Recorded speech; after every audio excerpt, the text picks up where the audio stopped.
आज सुबह में हमारे पास सिर्फ क्यू है यूरोप का और साथ ही साथ एशिया का, क्योंकि कल अमेरिकी मार्केट बंद थे। एक लॉन्ग वीकेंड वो मनाकर आज वापस काम पर लौटेंगे। इस बीच तब और अब में जब हम कल मार्केट क्लोज कर रहे थे 39,123 के आसपास डाउ फ्यूचर्स था। 174 तक के लेवल्स आ गए, यानी कि 50 पॉइंट की बढ़त वहां पर बनती दिखाई दे रही है। आप नैस्डैक फ्यूचर्स देखिएगा जो एक लगातार तेजी में है। वहां पर भी अगर आप नैस्डैक फ्यूचर्स कल दोपहर का देखें तब वाला डेटा और इस समय कहाँ ट्रेड कर रहा है तो 18,902 के लेवल्स है। तो एक वहां पर भी थोड़ा सा अपटिक की गुंजाइश बनती दिखाई दे रही है और मामूली सी बढ़त S&P में। बॉन्ड इंडेक्स क्रूशल है, बॉन्ड इंडेक्स स्टेडी दिख रहा है इस समय अगर आप गौर करें। साथ ही साथ डॉलर इंडेक्स में भी हल्की सी टेपरिंग देखने को मिल रही है। क्रूड एक तरफ फिर बढ़ गया है $83 के आसपास और सोना भी है जहां पर थोड़ी सी बढ़त देखने को मिली है। ये है वो तमाम डेटा पॉइंट्स जो इस समय आपकी स्क्रीन पर है।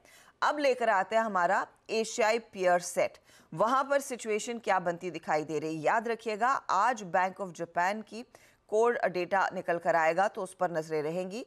इस बीच निक्के का मार्केट थोड़ा सा नरमी के साथ कारोबार कर रहा है। कॉस्पी के मार्केट में बहुत मामूली बढ़त देखने को मिली है। तो ग्लोबल सेटअप में ओवरनाइट तो ज्यादा कुछ है नहीं नीरज जी, लेकिन इन संकेतों को पढ़ना कैसे है जो भी कुछ निकल कर आया है। हाँ देखिए, कल यूएस और यूके बंद थे, अलग अलग कारणों से छुट्टियां थी वहाँ पे, लेकिन यूरोप मार्केट फ्लैट ही था। और आज जो फ्यूचर्स मार्केट से अगर आप क्यू लेना चाहें यूएस के या एशिया के, तो वो एकदम फ्लैट टू नेगेटिव कहें या फ्लैट टू पॉजिटिव कहें, बिल्कुल फ्लैट से काम काज कर रहे हैं। क्योंकि ग्लोबली कोई ऐसा बड़ा थ्रेड या ऐसा कोई बड़ा क्यू है नहीं जिस पे मार्केट इंस्टेंटली रिएक्ट करें या उसको प्रीएम्प्ट करने की कोशिश करें। अब क्या देखेंगे, मार्केट कैसे ट्रेड करेंगे, तो तीन डेटा जो आने वाले जिसके हम जिक्र भी कर रहे थे। एक तो वहाँ पे जो पर्सनल कंजम्पशन का डेटा आने वाला इंडेक्स का, वो बहुत इंपॉर्टेंट है। वो हालांकि फ्राइडे को आएगा, तो उससे पहले शायद थर्सडे को मार्केट आपको पोजिशनिंग ओरिएंट करता हुआ देखने को मिले। दूसरा जो है एक कॉस्को के नंबर भी आने, उससे भी थोड़ा बहुत देख सकता है।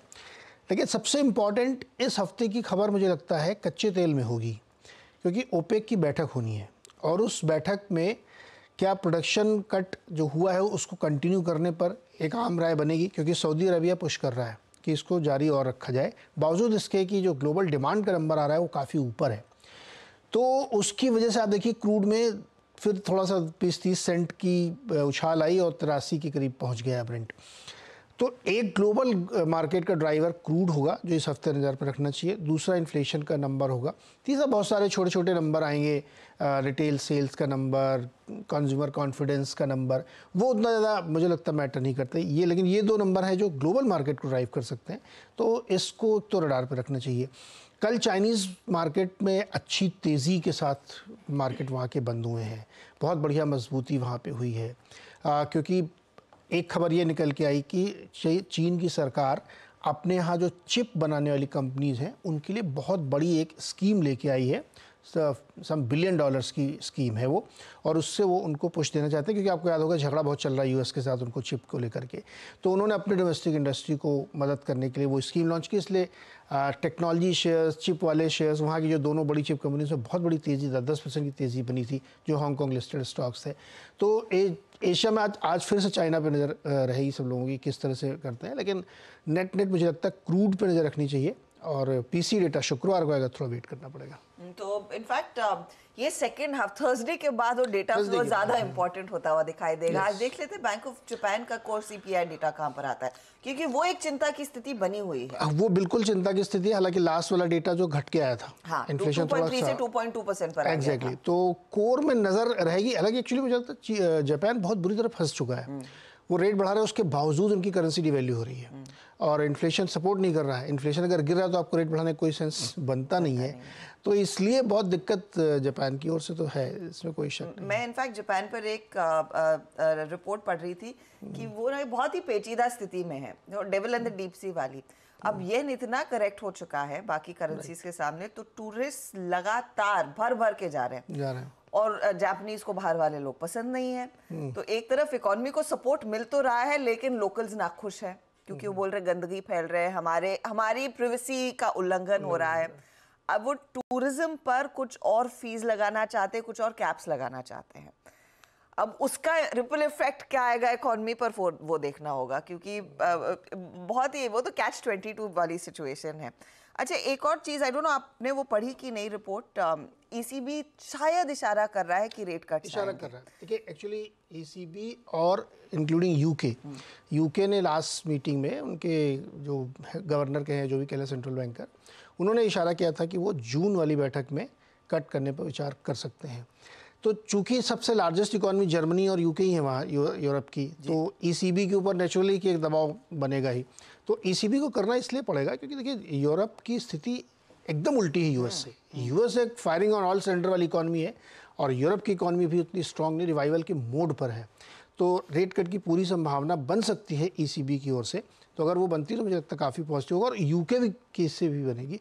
इलेक्शन है वहाँ पे, हाँ, है ना। और वो तो सुनाक साहब क्या क्या कैंपेनिंग में बोल रहे हैं, पता नहीं क्या होगा उधर। तो पॉलिटिकल रीजन से वहाँ पे होगा और वही पॉलिटिकल रीजन यूएस में भी अप्लाई होगा।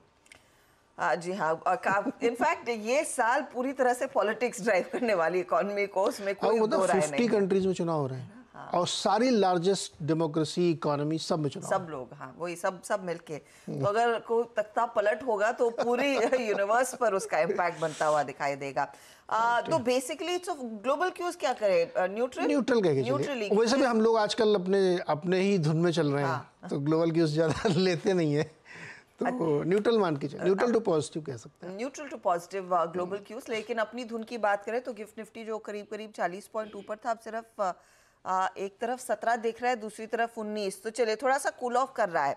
लेकिन वीरू, हमारी धुन कितनी और तेज बच सकती है, कंसिडरिंग 23,110 पर कल पहुंचे, लेकिन आखिरी 20 मिनटों में थोड़ा सा शेकआउट हो गया।